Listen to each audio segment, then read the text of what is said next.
Let's talk about Game 3 between St. Louis and Atlanta. Um, First game in St. Louis. What a game from Adam Wainwright. Looked like himself from 2013, 2011, 2012. Not 2011, but 2010, 2012, 2013. He was Cy Young candidate every year, it seemed like. And Mike Schilt with the bullpen. I thought he said that he trusted the bullpen. How are you going to trust the bullpen and then leave Martinez in there and get rocked in the top of the ninth for 3 runs to blow the game? But that's getting ahead of myself. Let me just say some things that I saw about through the game. I could actually hear the home plate umpire a lot, so he was pretty loud. There was an interesting stat from Wainwright that he had an ERA of a 4.91 after the Cardinals scored. Uh, what a curveball from Adam Wainwright. When he needed to drop it perfectly, he needed to. When he was behind in the count, he would usually throw that. And what Molina is one of the all-time greatest framer of pitches. Some of those pitches were complete balls that Wainwright threw, and Molina just made them look like great pitches. Like I said, home plate umpire varied his strike zone a lot. There was, especially late in the game, you could tell, but who doesn't really vary their strike zone? Um, Wainwright was contact. He was pitching to contact most of this game. Most of the contact that Atlanta got in that game was fly balls, and deep. Some of them were pretty deep too. While Soroka, who was pitching for Atlanta, was relying on the ground ball. Uh, Ground ball is very sinker heavy, very fastball down out of the strike zone. But let's go to the bottom of the second, where the first run of the game was scored. Ozuna led off the inning with a double. Yadi Molina grounded out. Ozuna advanced to third. Carpenter hit a sac fly to right center, but Ozuna cut it off because he had the stronger arm over Matt Joyce, and Ozuna scored to make the game 1-0.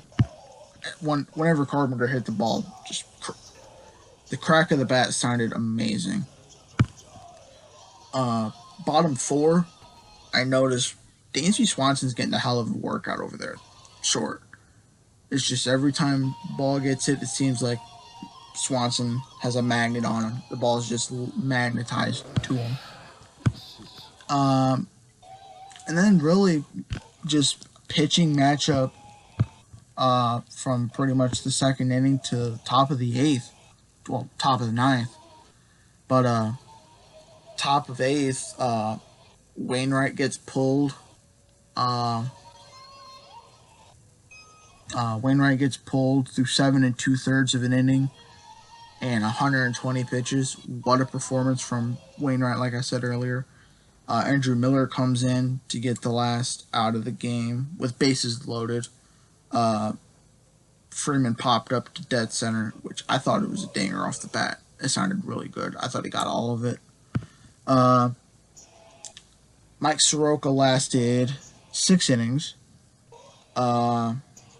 Max Fried came in to relieve Soroka. And what a pickoff move by Max Fried. His pickoff move is amazing.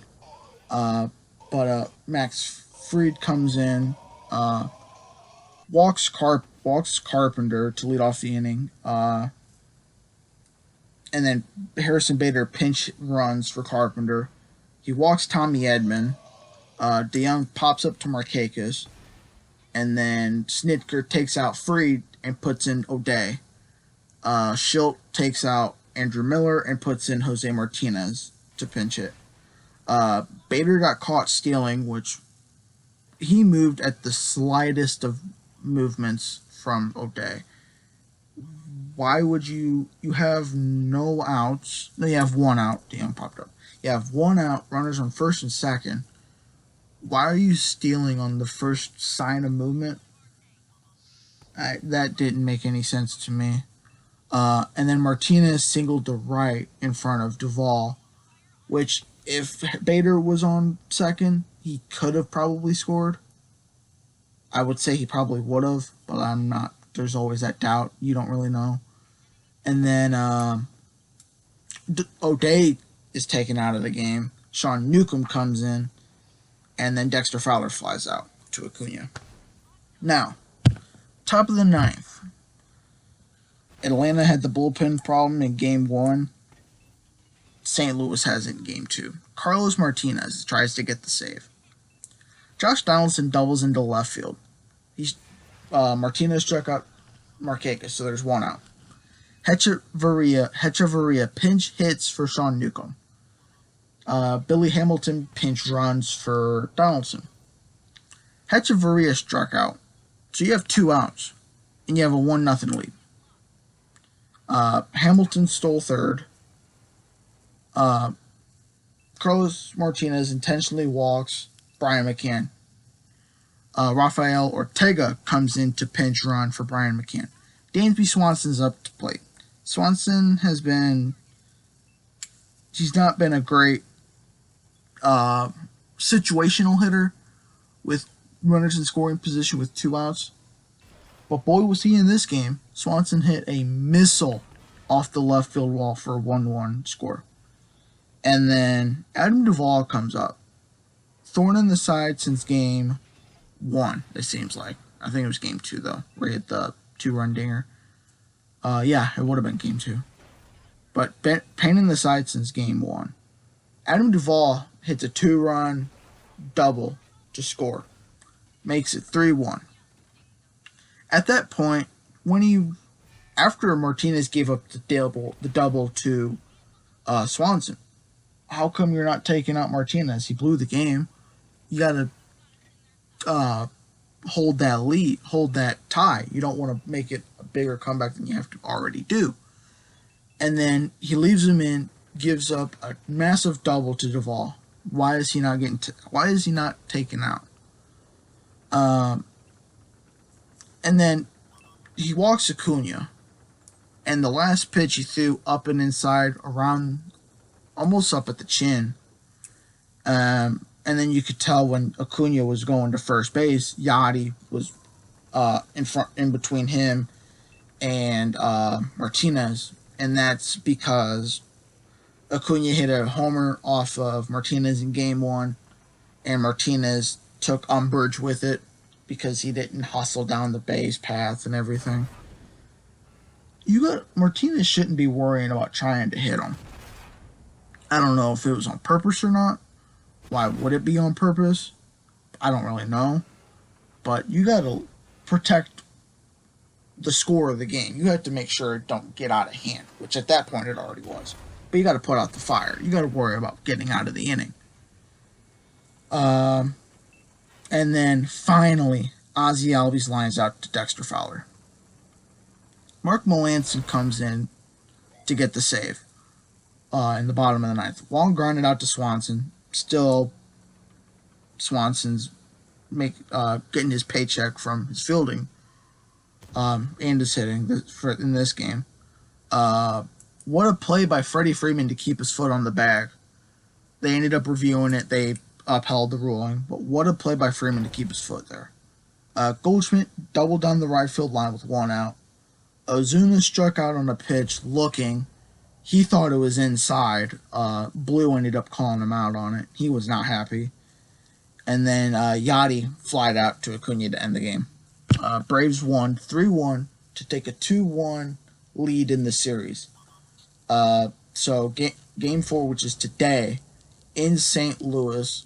St. Louis needs to win this game to go to game 5 in Atlanta, or Atlanta wins and then they go on to the NLCS to play the winner of the Nationals or the Dodgers. But 3-1 was the final score. Reasons for the Braves' victory: easily timely hitting from Swanson and Duvall, and great pitching from Soroka, Fried, and Melanson. Especially Soroka.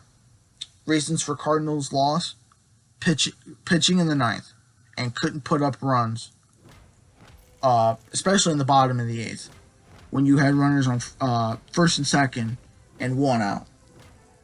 That was a waste of a great opportunity.